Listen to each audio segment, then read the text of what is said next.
sejahtera bagi kita semua. Shalom dari kantor Gereja Masehat hari ke-7 dalam program Bertumbuh dalam Kasih-Nya. Kita akan belajar pelajaran sekolah Sabat, pelajaran yang keempat dengan topik bangsa-bangsa bagian pertama.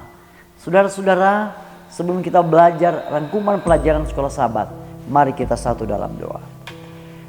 Bapa kekal yang ada di sorga, pada saat ini ketika kami akan belajar firman-Mu lewat pelajaran sekolah Sabat, kami membutuhkan kuasa Roh Kudus agar apa yang kami pelajari kami boleh memahami dengan benar dan kami boleh alami di dalam kehidupan kami masing-masing. Di dalam nama Yesus kami berdoa. Amin. Saudara-saudara, ayat tema pelajaran yang keempat ini terdapat dalam Perjanjian Lama dalam kitab Daniel pasal yang ke-7 ayat yang ke-14. Bunyi ayatnya berkata, lalu diberikan kepadanya kekuasaan dan kemuliaan dan kekuasaan sebagai raja. Maka orang-orang dari segala bangsa, suku bangsa dan bahasa mengabdi kepadanya. Kekuasaannya ialah kekuasaan yang kekal, yang tidak akan lenyap, dan kerajaannya ialah kerajaan yang tidak akan musnah. Nah, saudara-saudara, dalam pelajaran sekolah Sabat ini kita melihat bahwa bagaimana ketika keturunan Nuh muncul, bangsa-bangsa pada akhirnya menghuni setelah air bah. Nah, kebanyakan dari mereka memusuhi Tuhan. Mereka menyembah dewa-dewa lain dan hidup menurut hukum mereka sendiri. Saudara-saudara, namun Tuhan melahirkan bangsa yang baru dan memberinya hukum-hukum yang akan menjadikannya bangsa terkuat di dunia, yang dalam cahayanya semua bangsa di bumi akan berjalan. Nah, saudara-saudara, kita akan belajar pelajaran ini dengan topik-topik yang sangat menarik. Asal-usul bangsa, bangsa yang pertama. Kita akan belajar suatu bangsa yang dilahirkan oleh Tuhan. Kemudian kita akan melihat bagaimana orang-orang yang terpilih. Kita akan belajar sejarah Israel, sejarah gereja, dan peran orang-orang yang terpilih. Nah, mari kita lihat asal usul bangsa. Saudara-saudara, bangsa pertama kalau kita lihat di dalam kitab Kejadian pasal 10 ayat yang ke-32, dalam ayat ini berkata bahwa itulah segala kaum anak-anak Nuh menurut keturunan mereka, menurut bangsa mereka, dan dari mereka itulah berpencar bangsa-bangsa di bumi setelah air bah itu. Nah, ini saudara-saudara karena apa dan mengapa itu terjadi? Itu semua oleh karena dosa mereka. Adam dan Hawa diusir dari Taman Eden dan dilarang memasukinya.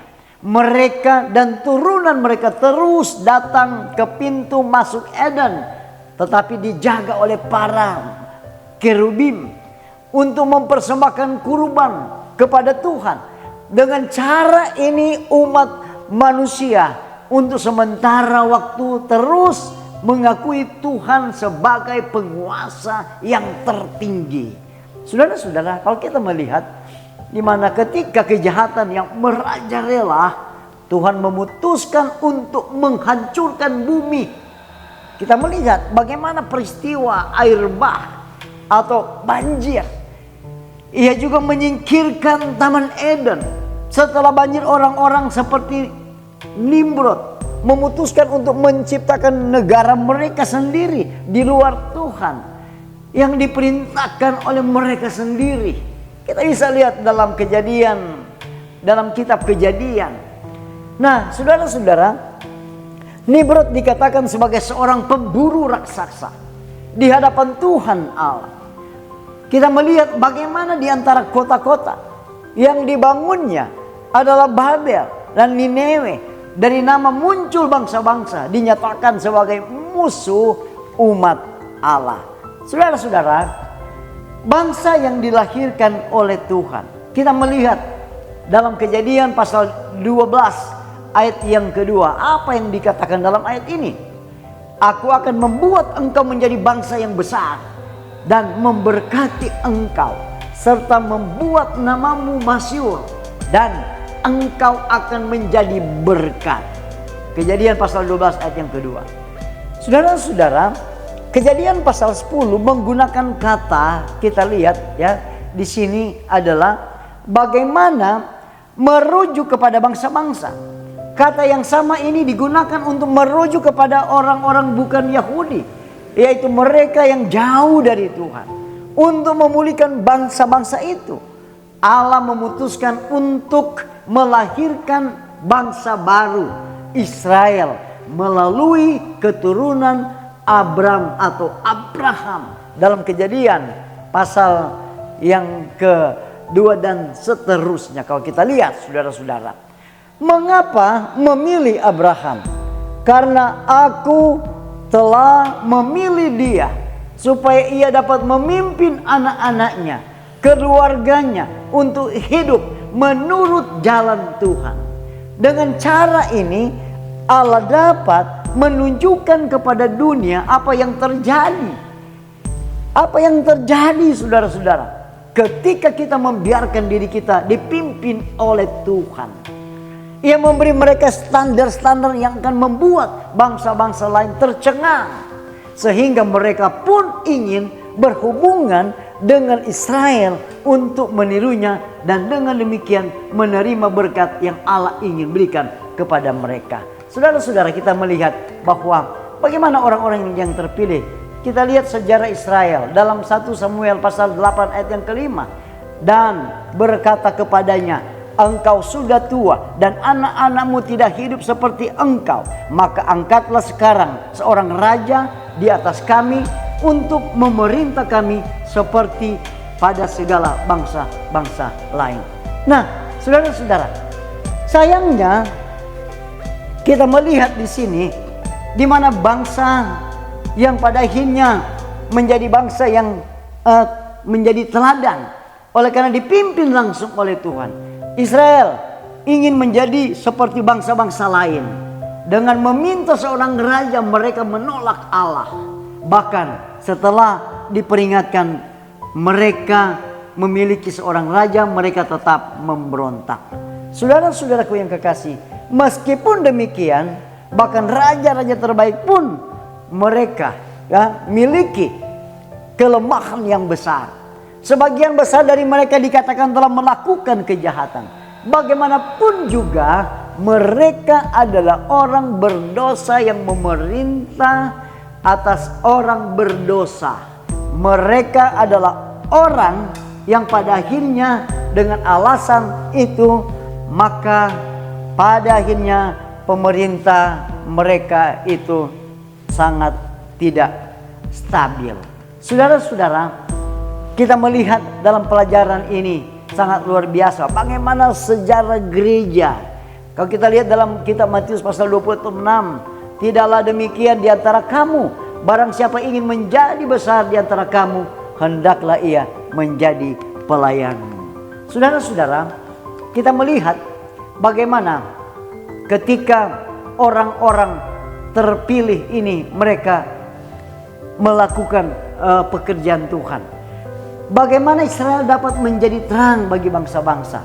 Bagaimana gereja bisa menjadi terang bagi orang-orang yang ada di sekitar kita. Saudara-saudara, kita hidup di bagian akhir sejarah. Kesempatan terakhir untuk memenuhi tujuan kita sebagai terang dunia. Untuk apa? Untuk memberitakan keselamatan Allah. Sebagai penutup, kita melihat seorang penulis rohani menulis dalam satu surat mengatakan bahwa oh betapa hebatnya kuasa untuk kebaikan yang dapat diberikan oleh seorang pria yang bertobat, yang diubahkan setiap hari untuk mendatangkan berkat dan kegembiraan bagi dunia. Ketika gereja dipenuhi dengan roh ketaatan dan kasih, para anggotanya akan memberikan pengaruh yang menyelamatkan dunia. Dan Allah tidak akan menahan apapun dari mereka, yang akan memahkotai pengaruh itu dengan keberhasilan dan kemenangan. Pria dan wanita adalah agennya. Untuk apa saudara-saudara? Untuk keselamatan jiwa. Mereka yang dipenuhi dengan keinginan yang sungguh-sungguh untuk menarik orang berdosa kepada Kristus, memiliki simpati. Saudara-saudara, pastikan kita akan belajar di setiap UKSS yang ada di jemaat. Dan kita akan mendiskusikan pelajaran sekolah Sabat ini. Kita tutup pelajaran sekolah Sabat. Mari kita berdoa. Tuhan Bapa di sorga, terima kasih kami telah belajar firman-Mu lewat pelajaran sekolah Sabat. Biarlah Engkau tanamkan dalam hati dan pikiran kami. Dan mampukan untuk kami hidupkan di dalam kehidupan kami. Bahkan kami boleh bagikan juga kepada orang lain. Di dalam nama Yesus kami berdoa dan mengucap syukur.